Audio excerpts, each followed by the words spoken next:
Happiness in life, জীবনে এই সুখ পাওয়ার মাধ্যম। কিভাবে সুখ পাবো আমরা?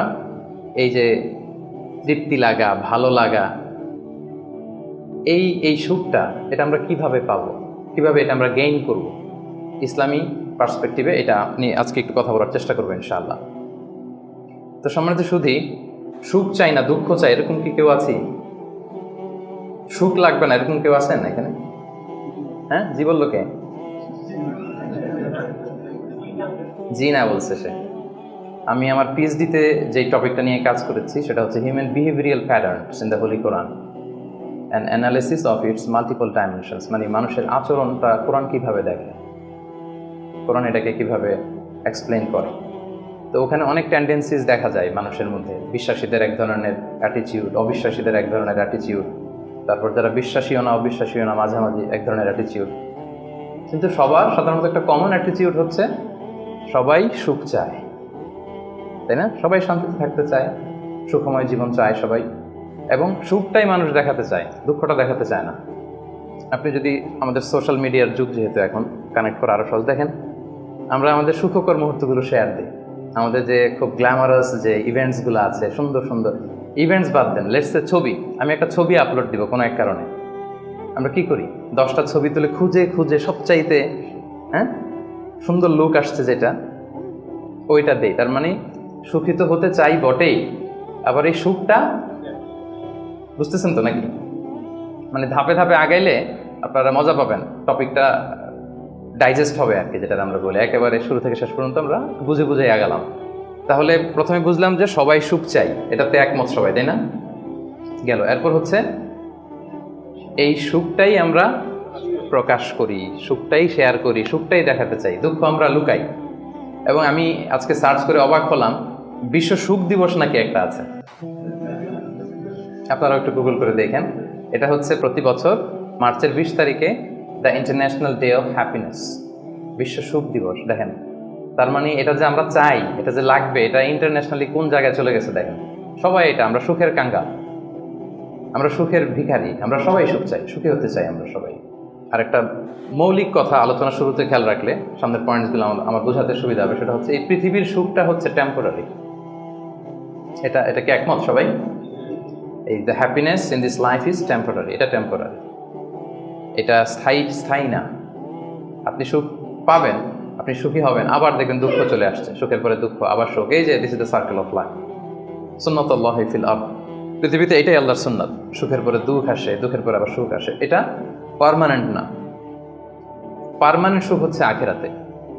তো আজকে আমি যেটা বলবো যে the keys two attain happiness, আমি দুইটার কথাই বলবো। টেম্পোরারি জীবনে এটা তো, এদিকের হ্যাপিনেসও তো লাগবে, শুধু আখিরাতে কীভাবে হ্যাপিনেস এটা তো হবে না। এই দুনিয়ার হ্যাপিনেসটাও কীভাবে আমরা অ্যাটেইন করতে পারি, এবং আমাদের যে লাইফ আফটার ডেথ, ওই লাইফেও আমরা হ্যাপিনেস কীভাবে অ্যাটেইন করতে পারি, এই সবগুলো ব্যাপার নিয়ে আমরা কথা বলবো ইনশাআল্লাহ বিইذনিল্লাহ। তাহলে নতুন আরেকটা কথা যুক্ত হলো। প্রথম বললাম সবাই সুখ চাই, সুখটাই দেখাতে চাই। 3 নম্বর কথা যেটা যুক্ত হলো, দুনিয়ার সুখটা এটা অস্থায়ী, ক্ষণস্থায়ী। আপনি যদি চিরস্থায়ী সুখের সন্ধান পেতে চান, সেটা হবে আখিরাতে, এটা দুনিয়াতে কখনোই হবে না। এবং কোরআনের অনেক আয়াতে আপনি এটা দেখবেন, যেমন একটা আয়াতে আছে ওয়াম্মাল্লাযীনা সুঈদু ফাফিল জান্নাতি, লম্বা আয়াত। তারপর আল্লাহ বলছেন আতাআন গায়রা মাজযুদ, মানে জান্নাতে যে নিয়ামত আপনাকে দেয়া হবে এটা হচ্ছে আতা, এমন একটা রিওয়ার্ড বা এমন একটা গিফট যেটা হচ্ছে গায়রা মাজযুদ, এটা কখনো কাট আপ হবে না, আনইন্টারাপ্টেড গিভিং, কেউ ইন্টারাপ্ট করবে না এটাতে। আপনি যা চান, যেভাবে চান, যেটাতে আপনার সুখ হয়, শান্তি হয়, ওটা আসবেই। এবং আসা যে শুরু হবে, এটার কোনোদিন থামবে না, এন্ডলেস। আখিরাতের যে সুখ প্রশান্তি, এটা এন্ডলেস এবং এটা পার্মানেন্ট। আর দুনিয়াটা হচ্ছে ক্ষণস্থায়ী। এবং এই ক্ষণস্থায়ী দুনিয়াতে এই ইন্টারাপ্টেড একটা টেম্পোরারি সুখের একটা নমুনা, একটা ছোঁয়া, একটা ঝলকানি দিয়ে আল্লাহ তাআলা ওই চিরস্থায়ী যে সুখের বন্দোবস্ত আল্লাহ করেছেন সেটার প্রতি আমাদেরকে আকৃষ্ট করতেছেন। এজন্য সামান্য কিছু সুখ আমরা মাঝে মাঝে একটু পাই এই দুনিয়াতে, যাতে আমাদেরকে বুঝাইতে সুবিধা হয় যে দেখো এতটুকুতেই কি মানে পাগল পারা, তোমরা মাতোয়ারা। তাহলে সেই যে মহাসুখ, সেই মহাসুখানুভূতি তুমি যে পাবে, সেটা কত চমৎকার হবে। এবং এই দুনিয়ার এই ছোট্ট অনুভূতি, এগুলো কিন্তু আমাদের মনে থাকবে। কোরআনের একটা আয়াত এটা প্রমাণ করে যে কুল্লামা রুজিকু মিনহা মিন সামারাতির রিজকা, ক্বালু হাযাল্লাযী রুযিকনা মিন ক্বাবলু ওয়া উতু বিহি মুতাশাবিহা। আমরা যখন জান্নাতে যাব, আমাদেরকে জান্নাতের যখন কোনো ফল দেয়া হবে, লেটস সে অ্যাপেল দেয়া হলো খাওয়ার জন্য, এই অ্যাপেল দেখেই মানুষ বলবে এই তো আপেল তো দুনিয়াতেও খাইছে এটা। তার মানে দুনিয়াতে যে খাইছে এই সেন্স কিন্তু আমরা ভুলে যাইনি। অনেকে জিজ্ঞেস করে যে আখিরাতের এই সেন্সেশনটা কেমন হবে, আখিরাতে কি দুনিয়ার সবকিছু আমার মনে থাকবে, দুনিয়ার যা যা ঘটছে সবই কি আমার সেন্সে থাকবে, ব্রেনে থাকবে, নাকি অন্যরকম জগৎ? এই আয়াত প্রমাণ করে দুনিয়াতে আপনি কি করেছেন সবকিছু আপনার মনে থাকবে। ফলে অ্যাপেল যখন দেয়া হবে দেখেই বলবে উতু বিহি মুতাশাবিহা, এরকম আপেল তো আমাকে দুনিয়াতে দেয়া হয়েছে, আর এটা তো আপেল, তো এখানে না কি ডিফারেন্ট কিছু দেওয়া হবে, তো আপেল দিতেছে কেন এখানে? আপেল অনেকে আপেল লাইকও করে না দুনিয়াতেই, সেইখানে যদি আপেল দিয়ে আপেল দেয় বা কমলা দেয় হয়তো মানুষ এরকম প্রশ্ন করবে, এবং কোরআন তো সেটা টেস্টিফাই করছে যে হ্যাঁ, মানুষ বলবে যে এটা তো আমরা দুনিয়াতেই খাইছি, তখন আল্লাহ বলবে যে না, এটা অ্যাপেল, বাট দুনিয়ার অ্যাপেলের মতন। দুনিয়ার আপেলে একটা স্বাদ পাওয়া যায়, এই আপেলে 1000 স্বাদ পাওয়া যাবে। মানে এটার ফিচারটাই আলাদা, এটা খেয়ে দেখো না, তো টেস্টি করো নাই, একটা বাইট দিয়ে দেখো যে কিরকম। তো এই আয়াতটা আমি আনলাম এজন্য যে মানুষের সব খেয়াল থাকবে, দুনিয়াতে কি হয়েছিল, কি খাইছিল, কি করছিল, তার সব হিস্ট্রি তার মনে থাকবে। তার মানে এই টেম্পোরারি আমাদের এই জীবনে, এই ক্ষণস্থায়ী এই দুনিয়ার জীবনে আল্লাহ তাআলা সামান্য সুখের ছোঁয়া আমাদেরকে দিয়ে সে আখিরাতের মহা সুখের প্রতি আল্লাহ তাআলা আমাদেরকে আকৃষ্ট করছেন। তো আজকের আলোচনায় এই দুনিয়াতে আমরা কিভাবে সুখে শান্তিতে থাকবো, একটা হ্যাপি পিসফুল লাইফ লিড করব, এটা আবার সে আখিরাতেও কিভাবে আমরা হ্যাপি হতে পারি, এই সবগুলো ব্যাপার নিয়ে ইনশাআল্লাহ আলোচনা করব। এবার আমি মূল আলোচনায় চলে যাই। আমি 10টা পয়েন্ট নিয়ে কথা বলবো। 10 keys to attain happiness, 10টা টুলস বা চাবিকাঠি, সুখের চাবিকাঠি আজকে আপনাদেরকে দিয়ে যাব। এগুলো নিয়ে আপনারা সুখে শান্তিতে থাকবেন। কি বলেন? তো এই 10টা টুলস বা 10টা কিজ যদি আমরা একটু খেয়াল করি, দেখবেন যে আসলেই আল্লাহ তাআলা কিন্তু আমাদেরকে এমন জীবন দর্শন শিক্ষা দিয়েছেন, রাসূল সাল্লাল্লাহু আলাইহি ওয়াসাল্লামের লাইফস্টাইল থেকে আমরা এমন লেসন পাই যেটা দিয়ে দুনিয়াতেও আমরা সুখে থাকতে পারবো, আখিরাতেও সুখে থাকতে পারবো। সুখ আমাদের নিশ্চিত হবে ইনশাআল্লাহ। ইনশাআল্লাহ পড়েন সবাই, ইনশাআল্লাহ। সবাই সুখী হইতে চায়, এজন্য সবাই খুব হাস্যোজ্জ্বল চেহারা নিয়ে ইনশাআল্লাহ বলতেছে, মাশাআল্লাহ। প্রথম যে পয়েন্টটা আমি রিসার্চ করে পেয়েছি সেটা হচ্ছে সিম্পলিসিটি। একেবারে সিম্পল লাইফ লিড করা, ইজি গোয়িং হওয়া। যারা এই দুনিয়ার জীবনে ইজি গোয়িং তারা হ্যাপি বেশি। যারা একটুতেই খুব ইগোর সমস্যায় ভোগে, একটু বাঘ ধরে থাকে, একটু গো ধরে থাকে, এদের জীবনে কষ্ট বেশি। এজন্য try to be easy going person. আপনি যত ইজি গোয়িং হবেন, লাইফটারে জটিল করে তো লাভ নাই আসলে। যত সিম্পলি আপনি জীবনকে যাপন করতে পারেন, হ্যান্ডেল করতে পারেন, ওইটাতেই সুখ। আপনি করে দেখেন, এটাতেই সুখ। আর যারা জটিল করে তারাই কিন্তু অস্থিরতায় ভোগে, অশান্তিতে ভোগে। তাহলে প্রথম কি হচ্ছে সিম্পলিসিটি। হ্যাঁ, আল্লাহ কিন্তু খুব সিম্পলি ইসলামকে মানতে আমাদেরকে বলে, ওমা জাআলা আলাইকুম ফিদ্দীনি মিন হারাজ। কোনো কাঠিন্যতা আল্লাহ তাআলা দ্বীনে রাখেননি। ইউরিদুল্লাহু বিকুমুল ইউসরা ওয়ালা ইউরিদু বিকুমুল উসরা। আল্লাহ সহজ চান, আল্লাহ তাআলা কিন্তু কাঠিন্যতা চান না। ইসলামের বিধানগুলো দেখবেন যে অনেক ফ্লেক্সিবিলিটি, সিম্পল। দাঁড়িয়ে নামাজ পড়াকে ফরজ করা হয়েছে, পড়তে পারেন না, বসে পড়লে আল্লাহ তাআলা কবুল করছেন। বসে পড়তে পারেন না, শুয়ে পড়লে আল্লাহ তাআলা কবুল করছেন। অজু করে নামাজ পড়া আল্লাহ তাআলা আবশ্যক করেছেন।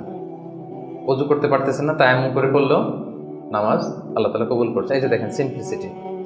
এবং রাসূল সাল্লাল্লাহু আলাইহি ওয়াসাল্লামের লাইফ লিডিং সিস্টেমে যদি আপনি দেখেন, ওনার অ্যাটিটিউডটা কেমন ছিল, উনি কিভাবে ওনার জীবনযাপন করতেন, ওখানেও দেখবেন যে রাসূল সাল্লাল্লাহু আলাইহি ওয়াসাল্লাম খুবই সিম্পল লাইফ লিড করতেন। তো বলার অপেক্ষা রাখে না, কি বলেন? রাসূল সাল্লাল্লাহু আলাইহি ওয়াসাল্লামের সিরাত যারা পড়েছেন, ছোট্ট একটা উদাহরণ দেই। সহিহ মুসলিমের একটা হাদিস অনেকে শুনেছেন, আম্মা জান আয়েশা রাদিয়াল্লাহু তাআলা আনহা বর্ণনা করেন যে রাসূল সাল্লাল্লাহু আলাইহি ওয়াসাল্লামের অ্যাটিটিউডটা কত সিম্পল ছিল, কত সিম্পলি তিনি লাইফ লিড করতেন। দেখেন, তিনি বর্ণনা করেন যে রাসূল সাল্লাল্লাহু আলাইহি ওয়াসাল্লাম সকালবেলা যখন আসতেন, স্ত্রীদের ঘরে তো ফজরের সালাতের পরে আসতেন, তাই না? ফজরের সালাতের পর রাসূল সাল্লাল্লাহু আলাইহি ওয়াসাল্লাম লম্বা সময় মুসাল্লায় বসে থাকতেন। সালাম ফেরানোর পরে সাহাবাদের দিকে মুখ ফিরিয়ে বসতেন, লম্বা সময় তাসবিহ পড়তেন, ইশরাকের সালাত পড়তেন। এরপর সাহাবাদের সাথে কিছু পার্সোনাল কারো কোনো কোশ্চেন থাকলে ওটার আনসার করতেন। বিশেষ করে রাতে কেউ স্বপ্ন দেখলে ওটার ব্যাখ্যা করতেন রাসূল সাল্লাল্লাহু আলাইহি ওয়াসাল্লাম। রাসূল সাল্লাল্লাহু আলাইহি ওয়াসাল্লাম বলতেন, যেহেতু ফজর জাস্ট ঘুম থেকে উঠে আসছে, এখনই তো স্বপ্নের ব্যাখ্যা দিতে হবে। তো রাসূল সাল্লাল্লাহু আলাইহি ওয়াসাল্লাম বলতেন যে হাল রাআ আহাদুম মিনকুম আল বারিহাতা আর-রুইয়া, গত রাতে কেউ স্বপ্ন দেখছো নাকি? তো সাহাবারা কেউ যদি স্বপ্ন দেখে থাকতেন বলতেন যে আমি তো এটা দেখেছি, আমি ওটা দেখেছি। রাসূল সাল্লাল্লাহু আলাইহি ওয়াসাল্লাম নিজের স্বপ্ন আবার বলতেন। রাসূল সাল্লাল্লাহু আলাইহি ওয়াসাল্লামের স্বপ্ন আবু বকর রাদিয়াল্লাহু তাআলা আনহু ব্যাখ্যা করে দিতেন। নবীদের মধ্যে সবচাইতে ভালো স্বপ্নের ব্যাখ্যা করতে জানতেন ইউসুফ আলাইহিস সালাম, ইয়াকুব আলাইহিস সালাম, এবং নিঃসন্দেহে আল্লাহ রাসূল সাল্লাল্লাহু আলাইহি ওয়াসাল্লাম। এবং সাহাবাদের মধ্যে সবচেয়ে ভালো স্বপ্নের ব্যাখ্যা করতে জানতেন আবু বকর রাদিয়াল্লাহু তাআলা। রাসূল সাল্লাল্লাহু আলাইহি ওয়াসাল্লামের অনেক স্বপ্ন তিনি ব্যাখ্যা করে দিয়েছেন, কিছু কিছু সঠিক ব্যাখ্যা করেছেন, কিছু কিছু করতে পারেননি। তাবিঈদের মধ্যে সবচেয়ে ভালো স্বপ্নের ব্যাখ্যা করতেন মুহাম্মদ ইবনে সিরিন, আপনারা জানেন। রাসূল সাল্লাল্লাহু আলাইহি ওয়াসাল্লাম বলতেন যে কেউ স্বপ্ন দেখছো, দেখছি, তো ব্যাখ্যা করে দিতেন। এরপরে তো তিনি ঘরে ফিরতেন, যেই রাতে যেই স্ত্রীর ঘরে ছিলেন সেই ঘরেই ফিরতেন। তো আম্মা জান আয়েশা রাদিয়াল্লাহু তাআলা আনহার ঘরে যে রাতে থাকতেন, যখন ফিরে আসতেন উনি বর্ণনা করতেছেন যে একদিন রাসূল সাল্লাল্লাহু আলাইহি ওয়াসাল্লাম এসে ঘরে এসে জিজ্ঞেস করলেন যে হাল আইন্দাকুম শাই, মানে ঘরে খাবার টাবার কি কিছু আছে? আম্মা জান আয়েশা রাদিয়াল্লাহু বললেন যে না, মা ইনদানা শাই ইয়া রাসূলুল্লাহ, ইয়া রাসূলুল্লাহ, না, ঘরে তো ব্রেকফাস্ট করার মতো কিছু নাই। তখন রাসূল সাল্লাল্লাহু আলাইহি ওয়াসাল্লাম বললেন ক্বালা ফা ইন্নী সাইম, ঠিক আছে তাইলে আমি রোজা রেখে দিলাম। সুবহানাল্লাহি ওয়া বিহামদিহি। এটা সিম্পলিসিটির একটা উদাহরণ। দেখেন, ঘরে খাবার আছে আয়েশা, না খাবার নাই, তখন খাবারের বন্দোবস্ত করাতে তো খারাপ কিছু না, করা যায়। বা বলতে পারতেন যে ফাতেমার ঘরে দেখো না কিছু আছে কিনা, বা পাশে সাউদার ঘরে কিছু পাওয়া যায় কিনা, বা আমি একটু আনসারীদের বাসায় যে দেখি কিছু একটা ম্যানেজ করা যায় কিনা। যদি এরকম করতেন এটা খারাপ কিছু ছিল না, এটা হতেই পারে। কিন্তু রাসূল সাল্লাল্লাহু আলাইহি ওয়াসাল্লামের অ্যাটিটিউডটা দেখেন, খাবার আছে ঘরে, না খাবার নাই, আচ্ছা ঠিক আছে, নাই যেহেতু রোজা রেখে দিলাম, আমি রোজা আজকে আমি রোজা নিয়ত করে ফেললাম। চিন্তা করছেন কত সিম্পল লাইফ। তো এইভাবে আপনি যদি এক পয়েন্টে, তো আমরা অনেক লম্বা চোরা কথা বলবো না, খুবই সিম্পল ওনার লাইফ লিডিং সিস্টেম ছিল। His lifestyle was so simple but yet so special. এই সিম্পলিসিটির মধ্যে দিয়ে উনি অনেক স্পেশাল ছিলেন। তাহলে জীবনে সুখী থাকার প্রথম কি হচ্ছে, কি সেটা? সিম্পলিসিটি। জটিলতায় না যে আসেন লাইফটাকে সিম্পল করে, সিম্পলি জীবনযাপন করে, এটা আপনাকে সুখ এনে দেবে। ইট brings happiness to your life. এটা গেল 1 নাম্বার। 2 নাম্বার, আপনার সেকেন্ড কি টু অ্যাটেইন হ্যাপিনেস, সেটা হচ্ছে টু ফরগিভ আদার্স, অন্যকে ক্ষমা করে দেয়া। আপনি যদি ক্ষমা করে দেন মানুষকে, আপনি সুখে থাকবেন, শান্তিতে থাকবেন। আমাদের হয় চলতি পথে আমাদের বন্ধুদের মধ্যে, বা আমাদের প্রতিবেশীর সাথে, বা আমার কলিগের সাথে, বা আমাদের সমাজে অনেকের সাথে অনেকের নানা সময় এমন বিভেদ, ঝগড়া এটা তৈরি হতে পারে, ফলে মনের মধ্যে ক্ষোভ, অশান্তি, ইভেন জেলাসিও আসতে পারে। কিন্তু এটা যদি আপনি কারোর প্রতি যদি রাগ, ক্ষোভ এটা পুষে রাখেন, ইট বার্নস ইউর সেলফ ইনসাইড, এটা ভিতরে আপনারা জ্বালাবে। যারে হিংসা করতেছেন, যার ব্যাপারে ক্ষোভ রাখতেছেন, এর কোনো ক্ষতি হয় না। ক্ষতি হয় যে এই ক্ষোভটা লালন করে, এই রাগটা যে ঝেড়ে ফেলতে পারে না হৃদয় থেকে, যে মন থেকে মানুষকে ক্ষমা করতে পারে না, সে কষ্ট পায়, অশান্তি নেমে আসে, দুঃখ নেমে আসে। আর যে সিম্পলি ক্ষমা করে দেয় সবাইকে, সে মানে সুখী একটা জীবনযাপন করতে পারে। এবং এটা জরিপেও, গবেষণাতেও দেখা গিয়েছে যে যে অন্যকে সহজে ক্ষমা করে দেয় সে হ্যাপি লাইফ লিড করে। তাহলে 2 নাম্বার কি? ফরগিভনেস, ক্ষমা করে দেয়া। এটা আমরা রাসূল সাল্লাল্লাহু আলাইহি ওয়াসাল্লামের জীবনীতে যদি দেখি, রাসূল সাল্লাল্লাহু আলাইহি ওয়াসাল্লাম কি পরিমাণে যে ক্ষমা করেছেন, এটা আপনারা নিজেরাও জানেন যে কত ঘটনা। ওনার পুরো জীবনীটাই তো ক্ষমা। সবসময় ক্ষমা করে দিতেন, মনে দুঃখ পুষে রাখতেন না কখনো। এবং সাহাবাদেরকে বলতেন তোমরা ক্ষমা করে দাও। এক সাহাবী এসে বললেন, ইয়া রাসূলুল্লাহ, আমার তো অনেক কৃতদাস, ওরা শুধু কাজে ভুল করে, ওদেরও কি একটু পানিশমেন্ট দেওয়া উচিত না? রাসূল সাল্লাল্লাহু আলাইহি ওয়াসাল্লাম বলতেন না। তো কি করবো? ক্ষমা করে দাও। কয়বার করবো? বলে দিনে প্রতিদিন কমপক্ষে 70 বার। যতবার তুমি আল্লাহর কাছে ক্ষমা চাইবে ততবার ক্ষমা করবে। যতবার আল্লাহর কাছে ক্ষমা পেতে চাও ততবার ক্ষমা করবে। ফিলোসফিটা বুঝতে পারছেন? আমরা আল্লাহর কাছে ক্ষমা চাই, কিন্তু আমরা একে অপরের ক্ষমা করতে পারি না। আল্লাহ তাআলা বলেন যে তুমি ক্ষমা করো, আমি তোমারে ক্ষমা করে দেব। তুমি ক্ষমা করো তোমার ভাইদের, আমি তোমার ক্ষমার ব্যবস্থা করতেছি। তো এই জন্য আমরা যেন ক্ষমা করি। রাসূল সাল্লাল্লাহু আলাইহি ওয়াসাল্লাম সবসময় ক্ষমা করে দিতেন, কারোর ব্যাপারে মানে ক্ষোভ, রাগ এগুলো কখনোই রাখতেন না। একটা ছোট্ট মজার ঘটনা বলি। আনাস রাদিয়াল্লাহু তাআলা আনহু বর্ণনা করেন যে রাসূল সাল্লাল্লাহু আলাইহি ওয়াসাল্লামের পাশ দিয়ে একবার আমি হাঁটতেছিলাম, ও আলাইহি বুরদুন নাজরানি, নাজরান এলাকা থেকে আনা একটা চাদর রাসূল সাল্লাল্লাহু আলাইহি ওয়াসাল্লামের গায়ে ছিল। রাসূল সাল্লাল্লাহু আলাইহি ওয়াসাল্লাম চাদর পরতেন গলিদুল হাশিয়া, যে চাদরের মানে ওই যে চাদরের পাশে ডিজাইন করা থাকে না নাকি, এই তো এটা কি বলে বাংলায়, ভালো বাংলায় নকশা তো ডিজাইনটারে বলে, কিন্তু চাদরের কর্নার পাশটারে কি বলে? পায়ের পার, এটা বলে বাংলায় না, শুদ্ধটা কি আমি জানি না। তো ওই যে চাদরের পারে বা পাইরে গলিদুল হাশির খসখসে ডিজাইন ছিল। রাসূল ইসলাম গায়ে চাদর মুড়িয়ে আছেন। তো এক বেদুইন আসছে, যার মধ্যে ওইরকম সিভিলাইজেশনের ছোঁয়া লাগে না, সভ্যতার ছোঁয়া লাগে না। সে এসে রাসূল ইসলামের চাদর ধরে টান দিছে, টান দিয়ে বলছে, ইয়া মুহাম্মদ মুরলি মিন মালিল্লাহ আচিনি মিন মালিল্লাহ, বাইতুল মাল থেকে কিছু দাও আমারে। আসছে ভিক্ষা করতে। আয়েশা ধরেন আপনাকে ধরে টান দিল, জামা ছেড়ে ফেললো, কষ্ট দিল, তো এটা কি হয়? কি করবেন আপনি? মায়ের। সহজ সিম্পল একেবারে সলিউশন, মায়ের। তো নিশ্চয়ই আমরা রিয়াক্ট করবো, রেগে যাব। বেটা ভিক্ষা যাচ্ছে আমার কাছে আমার পকেট থেকে টাকা নিবে, সে আমার সাথে খারাপ আচরণ করতেছে, তো আমি তো দেওয়ার কথা না, সাধারণত আমি তো রিয়াক্ট করবো। তো রাসূল সাল্লাল্লাহু আলাইহি ওয়াসাল্লাম কি করলেন দেখেন, টান দিলেন, এই জায়গায় দাগ পড়ে গেল। হ্যাঁ, টান যে দিছে একেবারে রাসূল ইসলামের এখানে চামড়া ছেড়ে গেছে, দাগ পড়ে গেছে।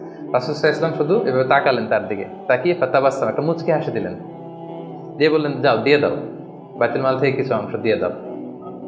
মানে ও যে কষ্ট দিল, ব্যাড বিহেভিয়ার করলো, ওটা দেখারই সময় নাই ওনার। আগে তো দেখবে, তারপরে না রাগ করবে, ফুলে ফেপে উঠবে রাগে, এটা দেখারই সময় নেই রাসূল সাল্লাল্লাহু আলাইহি ওয়াসাল্লামের। রাসূল সাল্লাল্লাহু আলাইহি ওয়াসাল্লাম বুঝছেন যে তার ওই জ্ঞান নাই, সে চিনে নাই যে আমি রাসূলুল্লাহ, তার মধ্যে ওই সেন্স নাই। বলুন দিয়ে দাও, ওকে দিয়ে দাও, চলে গেল সে, তাও মুচকি হাসি উপহার দিলেন। সুবহানাল্লাহ বিহামদিহি।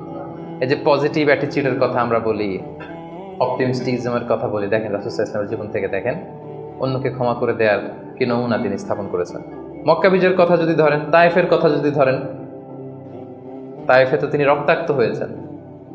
তায়েফে যে গেছিলেন রাসূল সাল্লাল্লাহু আলাইহি ওয়াসাল্লামের নিজের কোনো সুবিধা নেওয়ার জন্য নাকি? তায়েফবাসীদেরকে জাহান্নামের আগুন থেকে বাঁচাতে, তাই না? কিন্তু তারা কি করলো? অত্যাচার করলো, পাথর মারলো, রক্তাক্ত করলো। রাসূল সাল্লাল্লাহু আলাইহি ওয়াসাল্লাম তাদেরকেও ইনস্ট্যান্ট ওই জায়গায় ক্ষমা। এমন না যে ভেবে দেখি ক্ষমাটা করবো কি করবো না, কাল পরশু দেখি, ভেবে চিন্তে যদি ভাল লাগে ক্ষমা করে দিলাম, আর না হলে না করলাম, এটা না, ইনস্ট্যান্ট ক্ষমা। মক্কা বিজয়ের দিন কি হলো? ঘর থেকে বিতাড়িত করা হলো, রাসূল সাল্লাল্লাহু আলাইহি ওয়াসাল্লামের উপর শারীরিক নির্যাতন, মেন্টাল প্রেশার, ওনার মেয়েদেরকে তালাক দেওয়া হলো। রাসূল সাল্লাল্লাহু আলাইহি ওয়াসাল্লাম যখন নামাজ পড়তেন উঠে নারী ভুঁড়ি চাপিয়ে দেওয়া হতো, এলাকা থেকে নির্বাসন। কিন্তু অষ্টম হিজরিতে যখন মক্কা বিজয় করে আসলেন তখন কি হলো? ভয়ে সবাই যখন কাঁপছিল, উনি কি বললেন? লা তাসরিবা আলাইকুমুল ইয়াউম, তোমাদের প্রতি কোনো প্রতিশোধ আমার নেই। ইয়াগফিরুল্লাহু লাকুম ওয়া হুয়া আরহামুর রাহিমিন, আল্লাহ তোমাদের ক্ষমা করুক, তিনি মেহেরবান। ইযহাবু ফানতুমুত তালাকা, চলে যাও, ক্ষমা করে দিলাম।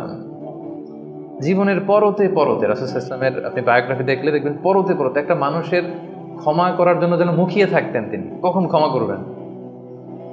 তো এটা আপনি মানুষকে ক্ষমা করতে শিখেন, আপনি সুখে থাকবেন, আপনি সুখী হবেন। You will be happy at the end, শেষে অবশেষে আপনারই বিজয় হবে, আপনি সুখী হবেন, আপনি হ্যাপি হবেন। এটা হচ্ছে 2 নাম্বার পয়েন্ট, দ্য কি টু অ্যাটেইন হ্যাপিনেস। 2 নাম্বার কি? ক্ষমা করা, ফরগিভনেস। তাহলে কয়টা বললাম? প্রথমটা কি ছিল? সিম্পলিসিটি, জটিল করে লাভ নাই, লাইফটাকে সিম্পলি লিড করেন। 2 নাম্বার কি? ক্ষমা করবেন। সবাই করবেন, ক্ষমা করে দেন, দেখবেন যে আপনি ভেতর থেকে একটা প্রশান্তি, মনোদৈহিক প্রশান্তি আপনি মানে অনুভব করছেন। 3 নাম্বার, সুখে থাকার 3 নাম্বার চাবিকাঠি হচ্ছে try to make others happy, অন্যকে সুখী করার চেষ্টা করা। মানে আপনি হ্যাপি হইতে চাইলে আরেকজনকে হ্যাপি বানাইতে হবে। বুঝতে পারছেন না ব্যাপারটা? খুব সিম্পল। আপনি যদি অন্য মানুষ কিভাবে সুখী হতে পারে, তারা কিভাবে ভালোভাবে থাকতে পারে, এটা নিয়ে টেনশন করেন, আপনার হ্যাপিনেস নিয়ে এটার দায়িত্ব নিবে কে? কিছু কাউকে দেন, দান করেন, চ্যারিটি করেন, ডোনেশন করেন।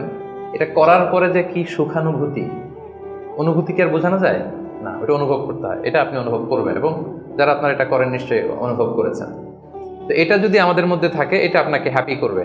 চিন্তা করেন ইসলামের বিধানগুলো, ইসলামের বাতলে দেওয়া যে জীবন দর্শন কত সুন্দর, মানে পুরো সমাজের সবাই যেন আমরা হ্যাপি থাকতে পারি, এরকম একটা সিস্টেম, তাই না? অন্যরা হ্যাপি আমি করতে যাচ্ছি, আমি হ্যাপি হয়ে যাচ্ছি। এবং সহিহ মুসলিমের একটা হাদিস এখানে আমি উল্লেখ করতে চাই, লম্বা হাদিস, শেষের অংশটা, টেক্সটটা হচ্ছে এরকম যে আল্লাহু ফি আউনিল আবিদি মা দামাল মা কানাল আবদু ফি আউনি আখি। রাসূল সাল্লাল্লাহু আলাইহি ওয়াসাল্লাম বলেন, আল্লাহ তাআলা ততক্ষণ পর্যন্ত বান্দার সাহায্যে থাকে যতক্ষণ পর্যন্ত বান্দা তার ভাইয়ের সাহায্যে থাকে। কথাটা বুঝতে পারছেন? আই রিপিট, আল্লাহ তাআলা ততক্ষণ পর্যন্ত কোনো বান্দার সাহায্যে থাকে যতক্ষণ পর্যন্ত এই বান্দা তার ভাইয়ের সাহায্যে থাকে। তা আপনি আল্লাহর সাহায্য পাইতে হলে এটার কন্ডিশন কি বলেন তো দেখি? আপনার ভাইকে হেল্প করেন, তাকে হেল্প করেন, তার একটু উপকার করেন, আল্লাহ তাআলার পক্ষ থেকে নুসরাত, সাহায্য এটা নেমে আসবে। সুবহানাল্লাহ। তার মানে অন্যের প্রতি ভালো যেটা করেন, এই ভালোটা আপনার দিকে ফিরে আসে। অন্যের প্রতি শুভকামনা, এটা রিটার্ন হয়ে আপনার দিকেই ফিরে আসবে। So try to make others happy, অন্যকে সুখী করার চেষ্টা করা, এটা আপনাকে সুখী করবে। 3 নম্বর পয়েন্টটা বুঝতে পেরেছেন? আচ্ছা, 4 নম্বর পয়েন্ট হচ্ছে, সুখে থাকার 4 নম্বর মাধ্যম হচ্ছে be grateful with what you have. আপনার যা আছে এটা নিয়েই গ্রেটফুল থাকেন, কৃতজ্ঞ হন।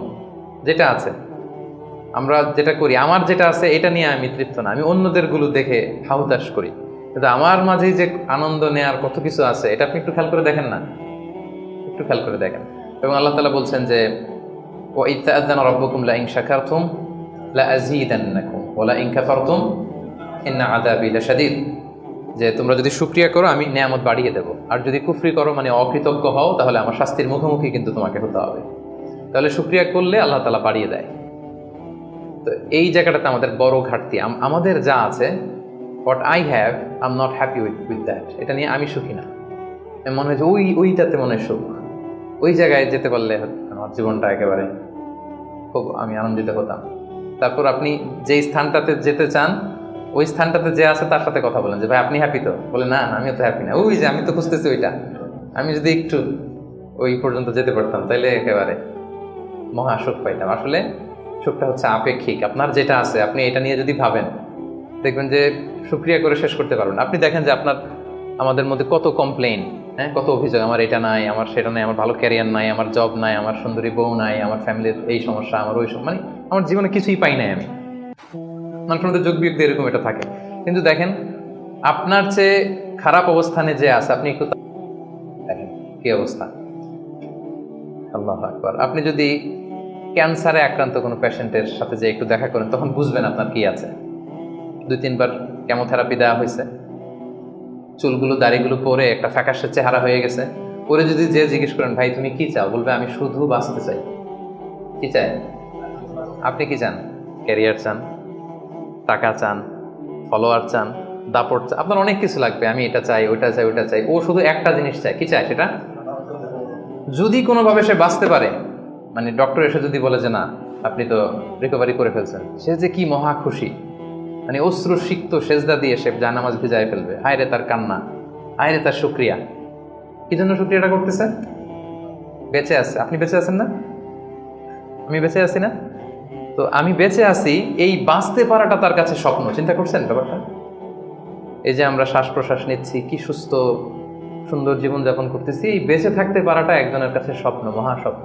সে শুধুই বাঁচতে চায়। তো আমরা সুখ আসলে এদিকে সেদিকে খুঁজে পাই। আমার মধ্যে যে আল্লাহ তাআলা সুখের কত টুলস দিয়েছেন, কত মাধ্যম দিয়েছেন, শুকর গুজার হওয়ার মতো কত নেয়ামত আল্লাহ তাআলা দিয়েছেন, সেটা আমরা চোখে দেখি না।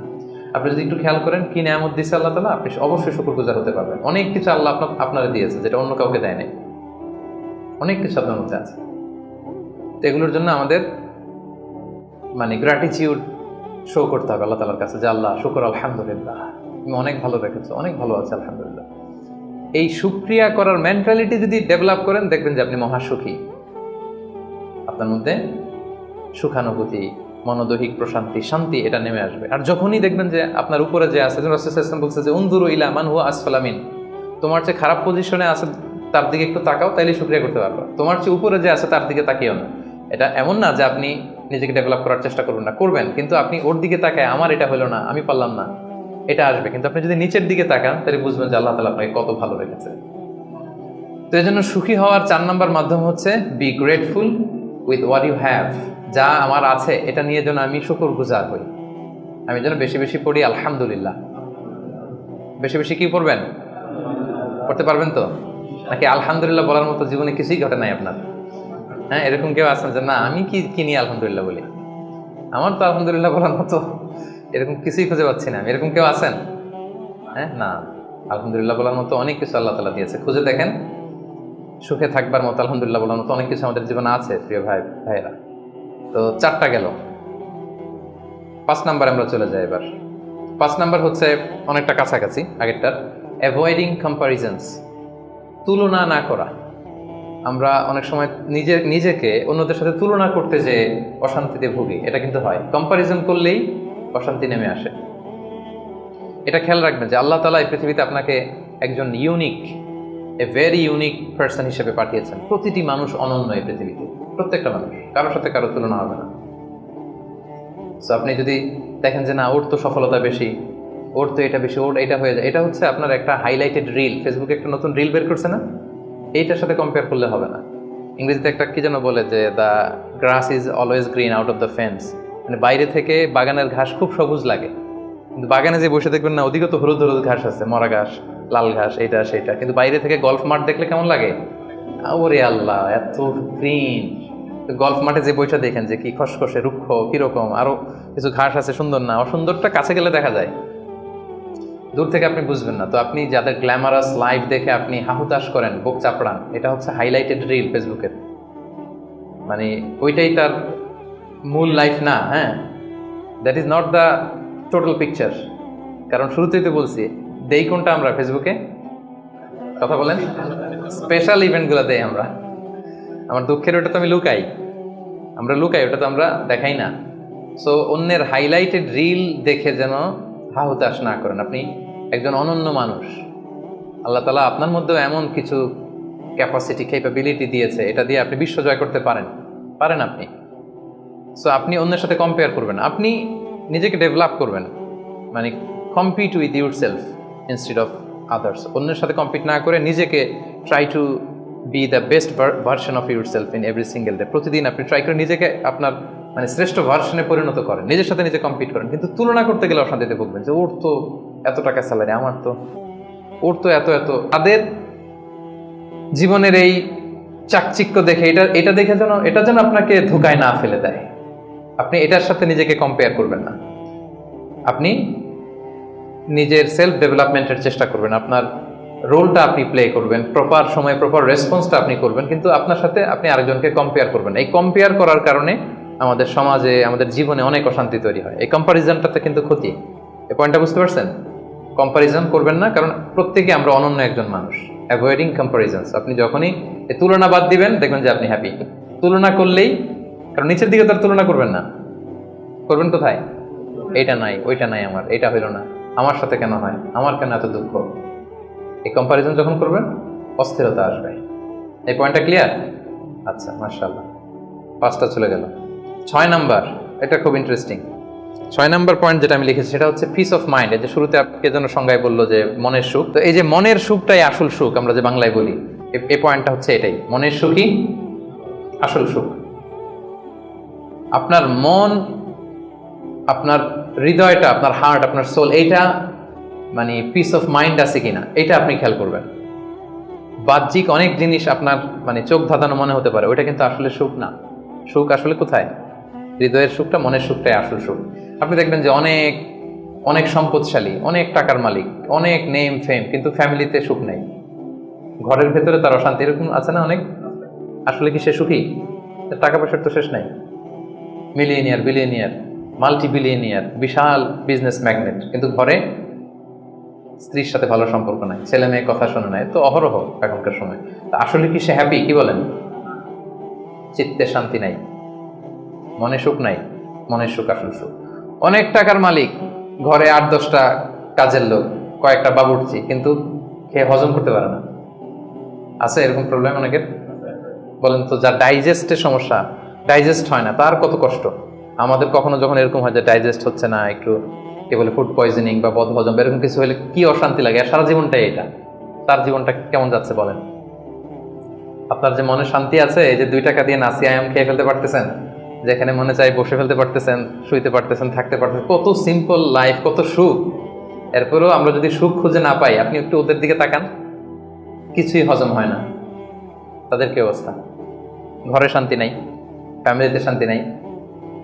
তো এই জন্য সম্মানিত ভাইয়েরা, পিস অফ মাইন্ড এটা হচ্ছে the true happiness, the real happiness. আপনার মনটা যদি প্রশান্ত থাকে, আপনি যদি মনোদৈহিক প্রশান্তির মধ্যে থাকেন, you are the happiest person in the world. আপনি সুখী, মহাসুখী, আপনি মহাসুখী। ইউআই থেকে বের হলে বুঝবেন দুনিয়াটা কেমন। এখানে আমরাও তো ছাত্র জীবন কাটিয়েছি একটা সময়, সুবহানাল্লাহ। পারিবারিক জীবনে যাবেন, ক্যারিয়ার লাইফে যাবেন, বিজনেসে যাবেন, ব্যবসা যাবেন, দিনকে দিন জটিলতার মধ্যে আপনি আসবেন। এখন যে কত হ্যাপি লাইফ লিড করতেছেন আপনি কল্পনাও করতে পারবেন না। এর জন্য শুকরগুজার হতে হবে। তো তাই বলে কি এখন টাকা পয়সা সম্পদ এগুলোর দরকার নাই? বাড়ি ঘর বাবুর্চি এগুলো দরকার নাই যেগুলো বলতেছিলাম না? দরকার আছে। আমি বুঝাতে চাচ্ছি যে ওগুলোই আসল সুখের সন্ধান দেয় না। আসল সুখ কিসের সুখ? মনের সুখ। সবাই বলেন আসল সুখ মনের সুখ। পার্থিব জীবনের এই ব্যাপারগুলো যে লাগে, এটাও ইসলাম বলে। যেমন রাসূল সাল্লাল্লাহু আলাইহি ওয়াসাল্লাম একটা চমৎকার হাদিস, সহিহ হাদিস, এটা আমি একটু করে শেয়ার করি। রাসূল সাল্লাল্লাহু আলাইহি ওয়াসাল্লাম বলেছেন যে আরবা'উ মিনাস সাআদা, 4টা হচ্ছে মানে সুখী হওয়ার মাধ্যম বা সৌভাগ্যশীল হওয়ার মাধ্যম। যার 4টা আছে সে সাঈদ। আর যা চারটা নাই সে শাকী। সাঈদ মানি কি সুখী বা সৌভাগ্যশীল, আর শাকী মানি দুঃখী বা দুর্ভাগা। তো সুখী কারা বা সৌভাগ্যশীল কারা? রাসূল সাল্লাল্লাহু আলাইহি ওয়াসাল্লাম পার্থিব জিনিস যে লাগে এটা যে ইসলাম ডিনাই করে না তার প্রমাণ রাসূল সাল্লাল্লাহু আলাইহি ওয়াসাল্লাম বলছেন যে আরবাউন মিনাস সাআদা, চারটা জিনিস মানুষের সুখ নিশ্চিত করে, সুখ এনে দেয় পার্থিব জগতে, দুনিয়াবি হাইসিয়াতে আর কি। এক নম্বর হচ্ছে আল মারআতুস সালিহা, নেককার স্ত্রী। এটা কিন্তু আপনার জীবনকে সুখময় করার একটা বড় মাধ্যম। দুই নম্বর হচ্ছে আল মাসকানুল ওয়াসিআ, প্রশস্ত বাসভবন। কি বলেন? খুব যদি চিপা চাপা হয় এটা তো ওখানে চলাফেরা করে মজা হবে না, স্বাভাবিক। কিন্তু যদি একটা চমৎকার বাসভবন হয়, অনেক স্পেশাস, এটা আসলেই সুখ স্বাচ্ছন্দ্যের একটা ব্যাপার, মানে দুনিয়াবি দিক থেকে। তিন নম্বর হচ্ছে ওয়াল জারুস সালিহ, ভালো প্রতিবেশী, গুড নেইবার। কি বলেন? আরবিতে কি বলে? উতলুবুল জার ক্বাবলা দার, বাড়ি কেনার আগে আগে প্রতিবেশী দেখে নাও, আরবি ভাষার একটা প্রবাদ। আর চার নম্বর হচ্ছে ওয়াল মারকাবুল হানি, মানে হচ্ছে লিটারালি হচ্ছে সুইট রাইডিং, ভালো একটা আরোহণ। এটা বর্তমানে গাড়ি হইতে পারে, একটা সুন্দর চমৎকার গাড়ি, ভালো ব্র্যান্ডের গাড়ি, মার্সিডিজ না হইতে পারে। তারপর রাসূল সাল্লাল্লাহু আলাইহি ওয়াসাল্লাম টেস্টিফাই করছে আপনার এটা নেগেটিভলি নেওয়ার সুযোগ নাই। হ্যাঁ, এটা দুনিয়াবি দিক থেকে তো অবশ্যই একটা সুখের মাধ্যম, মার্সিডিজ ব্র্যান্ড হতে পারে। অথবা রাসূল সাল্লাল্লাহু আলাইহি ওয়াসাল্লামের সময় ছিল যে কোনো আরোহণ, ভালো ঘোড়া, তেজস্বী ঘোড়া, উট, হ্যাঁ এগুলো। তাহলে এই চারটা হচ্ছে আরবাউন মিনাস সাআদা, এই চারটা জিনিস পার্থিব জগতের সুখ এনে দেয়, মানুষকে সৌভাগ্যশীল বানায়। তার মানে ইসলাম এটা নিষেধ করে নাই। কিন্তু দ্য পয়েন্ট ইজ হেয়ার, রাসূল সাল্লাল্লাহু আলাইহি ওয়াসাল্লামের জীবনে কয়টা ছিল বলেন? এই চারটার মধ্যে থেকে রাসূল সাল্লাল্লাহু আলাইহি ওয়াসাল্লামের জীবনে আসলে কয়টা ছিল? শুধু এক নম্বরটাই ছিল। যদি আপনি